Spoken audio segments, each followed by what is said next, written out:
Hello and welcome to Maths by SAS. This is my first lesson of D3, chapter number 8, exercise 8a. That is about the trigonometric ratios of obtuse angle. In this class, we'll be just learning and discussing the relationship between the trigonometric ratios of acute angle and obtuse angle. First of all, it's important to understand that what is acute angle and in what form the angle is in the standard condition.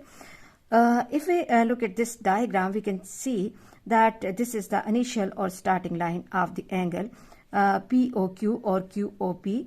And if we look at the terminal side or terminal arm of this angle, that is in the first quadrant. So in this way, the angle formed will be the acute angle.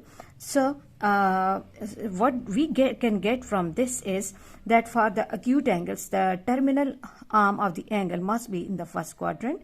And due to the terminal arm in the first quadrant, we can see that the initial arm is along the positive side of x-axis, and the terminal arm that will actually become the hypotenuse of the right triangle, and the opposite is parallel to y-axis, and y-axis over here is having the positive values.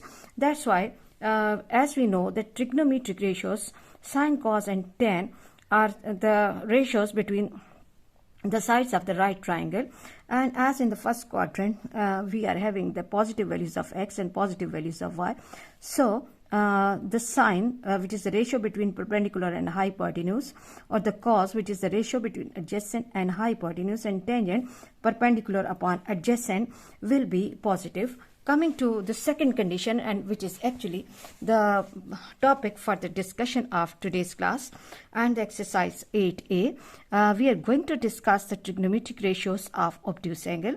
And when we talk about obtuse angles are the angles that lie between 90, that are more than 90 but less than 180.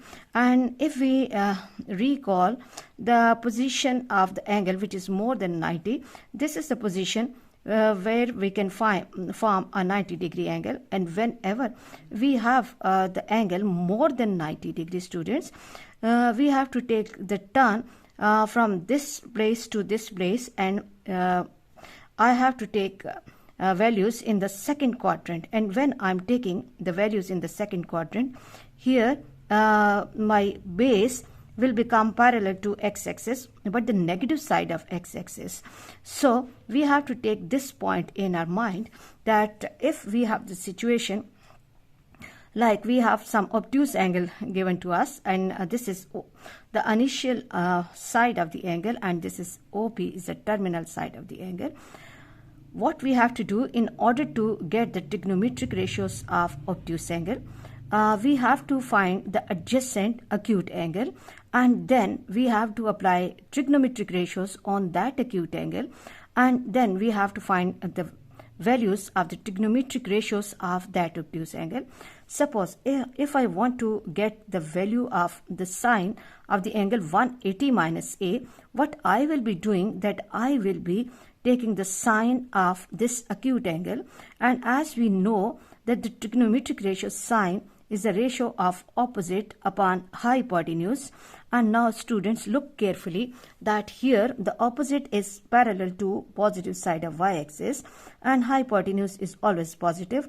So sine of the trigonometric ratio, whether that is of acute angle or the obtuse angle, that will always be positive.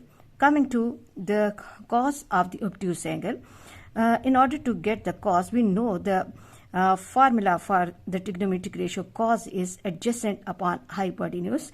Now, in order to get the cosine of this obtuse angle, what we have to do, we have to take the cosine of this acute angle, and formula for the cos is adjacent upon hypotenuse.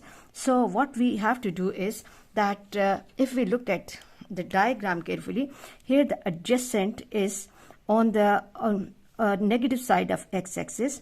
So cos 180 minus a will be equal to minus cos of the acute angle. And same when we talk about tangent 180 minus a, that is tangent of this obtuse angle. The formula for the tangent is opposite or the perpendicular upon adjacent. Now look at the diagram that the perpendicular, which is parallel to positive side of y-axis, it will be positive, but if you look at the adjacent is on the negative side of x-axis. That's why tangent of obtuse angle will be equal to minus time tangent of acute angle. Students, I hope you are really clear that how we are finding the trigonometric ratios of acute angle and obtuse angle. And how can we conclude our today's class? That sine of the obtuse angle equals to the sine of the supplement, okay, and cosine and tangent of obtuse angle is equal to minus the cosine of its supplement.